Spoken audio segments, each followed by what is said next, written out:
یہ جو آج تک پریشان ہے نا سارے، یہ پریشان اس لیے ہے کہ حضور اگر کہتے نا میں خواب میں گیا ہوں تو کسی کو مسئلہ ہی نہیں تھا. محبوب فرماتے میں گیا ہوں. سبحان الذی اسری بعبدہ لیلا من المسجد الحرام الی المسجد الاقصی. حضور مسجد حرام سے مسجد اقصی تک، اور وہی ایک رات میں نہیں ہو سکتا، وہی ہفتوں مہینوں کا سفر ہے، وہی نہیں ہو سکتا تھا. مسجد حرام سے مسجد اقصی جایا آئے نہیں جا سکتا، لیلا رات کے تھوڑے حصے میں. حضور نے فرمایا میں گیا بھی ہوں آیا بھی ہوں. اور پھر نبی پاک علیہ الصلوۃ والسلام پہلا آسمان، دوسرا آسمان، تیسرا آسمان، اور خود حدیث پاک میں موجود ہے کہ پہلے آسمان سے لے کر دوسرے آسمان تک کا فاصلہ 500 سال کی مسافت ہے. پھر اتنا ہی دوسرا، پھر اتنا ہی تیسرا، پھر اتنا ہی چوتھا، اور پھر اس کے اوپر سدرۃ المنتہا. کوئی رہ فلک اتے یار گیا، کوئی جا کے سدرات ہار گیا. ایک کالیاں زلفا والا سی جڑا لنگ عرشاں تو بھی پار گیا. یہ جو حضور نے فرمایا، اگر محبوب کہتے ہیں نا میں خواب میں گیا ہوں تو کسی نے پریشان، یہ سارے تو پریشان رہے ہیں. چلے ناراض کون صاحب نے ہونا ہے، گھر والی بات ہے. سارے پریشان رہے ہیں اور سارے پریشان ہیں تو کسی وجہ سے ہی ہے نا. اگر محبوب فرماتے خواب میں گیا ہوں تو انہوں نے پریشان، یہ جو پریشانی ہے نا یہ اسی بات کی ہے کہ محبوب فرماتے میں گیا ہوں. اچھا پھر ایک اور پریشانی ہے، کچھ اس لیے بھی اڑ جاتے ہیں. چلے میں بزرگوں کے اختلاف کی بات نہیں کرتا، میں ویسے ایک بات کرتا ہوں. بڑوں کو سلام ہے کسی نے اگر کوئی دوسرا قول بھی کیا ہے، لیکن ویسے محبت کے ساتھ، پیار کے ساتھ، ادب کے ساتھ ایک بعض اس بات پر بھی اڑ جاتے ہیں محبوب گئے ہیں اور اللہ کا دیدار نہیں کیا. حضرت جبریل امین علیہ السلام کی زیارت کر کے واپس آ گئے. یہ تو نہیں ہو سکتا کہ میں آپ کو بلاؤں اور آپ سے ملوں نہ. اور پھر شیخ محقق شاہ عبد الاقصی محدث دہلوی رحمۃ اللہ لکھا ہے حضرت جبریل علیہ السلام کسی نبی کے پاس 2 دفعہ گئے، کسی کے پاس 4 دفعہ گئے، کسی کے پاس 6 دفعہ گئے. نبی کریم کی بارگاہ میں حضرت جبریل 24,000 مرتبہ حاضر ہوئے. تو وہ تو روز یہاں آئے ہوتے تھے، ان سے ملنے جانا تھا، ان سے ملنے جانا تھا. محبوب تو گئے. اور پھر حضور علیہ السلام فرماتے ہیں میں نے اپنے رب کو سونی صورت میں دیکھا. اور نبی پاک فرماتے ہیں رب نے اپنا دست مبارک میری پشت پہ رکھا، اس کی ٹھنڈک جو اس کی شان کے لائق پشت پہ رکھا، اور اس کی ٹھنڈک میں نے سینے میں محسوس کی. اور حضور فرماتے ہیں جب اللہ نے وہ دست مبارک رکھا تو پھر میں نے مشرقوں کو بھی جان لیا اور مغربوں کو بھی جان لیا. پھر سارے علوم مجھ پر واضح ہو گئے. ابن یعقوب کو اللہ نے صورت بخشی، ید بیضا کی کلیم اللہ کو نعمت بخشی، اور جناب عیسیٰ کو مسیحائی کی دولت بخشی. ہر نبی کو کوئی عزت کوئی عظمت بخشی. میری سرکار کو بے پردہ زیارت، میری سرکار کو بے پردہ زیارت. تو میرے عزیز یاد رکھیے گا کہ حضور کا واقعہ معراج یہ تو امت کے لیے شانوں کا باعث ہے، یہ تو عظمتوں کا باعث ہے. اس لیے اچھا پھر ایک اور مسئلہ بھی. آج ایک دوست مجھ سے کہنے لگے، ایک صاحب کہہ رہے تھے 27 رجب کو محفل نہیں کرنی چاہیے، یہ تو کنفرم ہی نہیں ہے کہ 27 کو میراج ہوئی تھی. میں نے کہا یہ تو میلاد والی بات ہوگی. ایک صاحب مجھ سے کہنے لگے کہ حضور کا میلاد 12 ربیع الاول کو نہیں. میں کہ تو پریشان نہ ہو، میری جماعت بڑی پیار والی ہے، وہ تو سفر میں بھی میلاد کرتی رہتی ہے، ربیع ثانی میں بھی میلاد کی محفل ہے. اب تو مجھے زمانہ گزر گیا سفر کرتے، وہ تو سارا سال ہی میلاد کرتے رہتے. آپ کیا بات کرتے ہیں؟ ہم کون 12 کا پابند رہے، سارا سال میلاد ہوتے. کہنے لگے جی 9 ہے. تو میں نے کہا پھر بھی کوئی اعتراض نہیں، آپ 9 کو کر لیں، ہمیں کوئی پریشانی. ہم 27 رجب کو معراج کی محفل کر رہے ہیں، آپ کا خیال ہے 5 رجب ہے، آپ 5 کو معراج کی محفل کر رہے ہیں، ہمیں تو کوئی پریشانی والی بات ہے. تو بلا وجہ کے الجھاؤ، بلا وجہ کی بحثیں نہیں ہونی چاہیے. بات کو ختم کرتا ہوں. کرنا کیا ہے امت نے، کرنا کیا ہے؟ واقعہ معراج سبق کیا دیتا ہے، درس کیا دیتا ہے؟ واقعہ معراج امت کو یہ سبق دیتا ہے کہ نبی پاک علیہ الصلوۃ والسلام نے اپنی حیات ظاہری میں جتنا سفر کیا ہے وہ عروج کی طرف کیا، وہ فتح کی طرف کیا. نبی پاک علیہ السلام نے ہر قدم اٹھایا ہے تو وہ جد و جہد ہے، وہ کامیابی ہے، وہ آگے بڑھنا ہے، وہ عروج ہے. وہ 1 2 3 صحابہ سے بات شروع ہوئی، پھر حضور مدینہ طیبہ تشریف لے گئے، پھر حالات کا یہ رنگ ہوا کہ اِنَّا فَتَحْنَا لَكَ فَتْحًا مُبِينًا. پھر وہ عروج ہوا، وہ 23 سالوں میں وہ انقلاب آیا، آگے بڑھنا، جد و جہد کرنا، کوشش کرنا، عروج کی طرف جانا. وہ وقت آیا کہ اذا جاء نصر اللہ والفتح ورأیت الناس يدخلون فی دین اللہ افواجا. محبوب آپ دیکھیں گے اللہ کی مدد آئی، فتح حاصل ہو گئی، فوجوں کی فوجیں دین میں داخل ہو رہی. عروج ہے، کمال ہے، ترقی ہے، آگے بڑھنا، جدوجہد کرنا. امت آج بیٹھ کے سوچ رہی ہے کہ ہم نے کوئی محنت ہی نہیں کرنی، ہم نے آگے نہیں بڑھنا، ہم نے کسی ایجاد کی طرف توجہ نہیں دینی، ہم نے ترقی کا کوئی رستہ اختیار نہیں کرنا. یہ ایک ایجاد کر کے ہمیں دی گئی ہے نا موبائل، اس کا مطلب یہ ہے کہ ہم اپنی کمر ٹیڑھی کر لیں لیٹ لیٹ کے موبائل دیکھ دیکھ کے. ہمیں تو دیکھنا چاہیے تھا کہ ٹیکنالوجی بڑھ رہی ہے، ایجادات بڑھ رہی ہیں، ہمیں آگے بڑھنا ہے، مسلمانوں کو آگے جانا ہے، اور کس طرح کر کے فروغ دین کے لیے ان ساری چیزوں کو استعمال کرنا ہے، اور زیادہ سے زیادہ ترقی حاصل کر کے اپنے دین کو فروغ دینا ہے، آگے بڑھنا ہے، امت کا سر اونچا کرنا ہے. لیکن امت ہے کہ وہ بار بار پیچھے ہٹتی جا رہی ہے، بار بار کمزوری دکھاتی جا رہی ہے. بار بار ہم ہیں کہ ہمارے قدم لڑکھڑاتے ہیں، ہم پیچھے کی طرف آتے ہیں، ہم آگے قدم ہی نہیں اٹھاتے. معراج ہمیں بتاتا ہے کہ امت تو نے عروج حاصل کرنا ہے. هو الذی ارسل رسولہ بالہدی ودین الحق لیظہرہ علی الدین کلہ. ہم نے یہ رسول تمہیں اس لیے عطا کیے ہیں، یہ شان والے رسول تمہیں اس لیے دیے ہیں کہ ہم اس دین کو تمام دینوں پر غالب کر دیں گے. اسلام کی فطرت میں قدرت نے لچک دی ہے، اتنا ہی یہ ابھرے گا جتنا کہ دبا دو گے. یہ دین غالب ہونے کے لیے. واقعہ معراج کیا بتاتا ہے ہمیں؟ نبی پاک نے مسجد اقصی میں سارے نبیوں کی امامت کرائی ہے. جس طرح نبی کریم نبیوں کے امام ہے، یہ امت امتوں کی امام ہے. اس نے امامت کرنی ہے، امامت، ترقی، عروج، جدوجہد، آگے بڑھنا. ملت کے جوانوں، واقعہ معراج تمہیں بتاتا ہے کہ تمہیں آگے بڑھنا ہے، تمہیں کوشش کرنی ہے. اٹھ کے اب بزم جہاں کا اور ہی انداز ہے، مشرق و مغرب میں تیرے دور کا آغاز. جدوجہد کریں. میرا مالک بڑا کریم ہے، جو اس کی جانب ایک قدم اٹھاتا ہے اللہ کی رحمت آگے بڑھ کے اس کا استقبال کرتی ہے. آپ کوشش تو کریں، ہمت تو کریں، جدوجہد تو کریں، آپ آگے تو بڑھیں. اقبال کہنے لگے وہ وقت فرصت ہے کہاں، کام ابھی باقی ہے، نور توحید کا اتمام ابھی باقی ہے. واقعہ معراج ہمیں بتاتا ہے ہم نے آگے بڑھنا ہے، کوشش کرنی ہے، جدوجہد کرنی. کریں گے انشاءاللہ.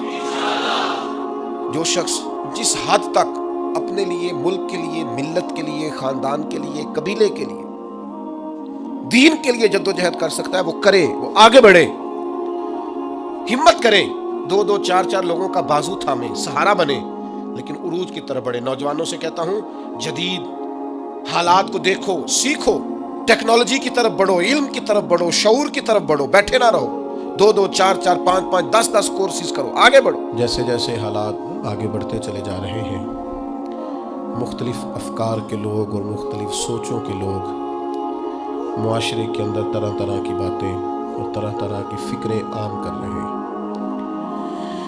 انسان کا یہ مزاج ہوتا ہے کہ شر کو جلدی قبول کرتا ہے، گناہ کی طرف، بدگمانی کی طرف انسان کا نفس جلدی مائل ہوتا ہے. جو لوگ صدیوں سے محنت کر رہے ہیں اور دین اسلام کی خوبصورت، پروقار اور محبت سے لبریز تشریحات امت تک پہنچا رہے ہیں، انہوں نے اولین جدوجہد اس بات پر کی ہے کہ کسی بھی طریقے سے اس امت کو اللہ اور اس کے رسول کے ساتھ جوڑا جائے صلی اللہ تعالی علیہ وسلم. جب امت اللہ رسول کے ساتھ جڑ جائے گی تو پھر اللہ رسول کے احکامات ماننا، رب رسول کے دیے ہوئے دین پر عمل کرنا، اپنے سارے اخلاقی رویوں کو درست کرنا یہ آسان ہو جائے گا.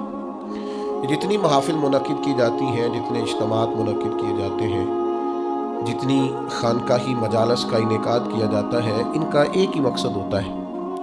وہ میلاد شریف کے موقع پہ محفل ہو، معراج شریف کے موقع پہ محفل ہو، وہ کسی اور عنوان سے محفل ہو، جب کسی بھی اجتماع کو محفل کا نام دیا جاتا ہے تو مقصود ہوتا ہے کہ اس میں نبی پاک علیہ السلام کے فضائل بیان کیے جائیں، حضور کی نعت بیان کی جائے، نبی پاک کے خصائل بیان کیے جائیں، تاکہ امت کے نوجوانوں کے دلوں میں رسول پاک کی محبت بڑھ جائے، حضور کا پیار بڑھ جائے.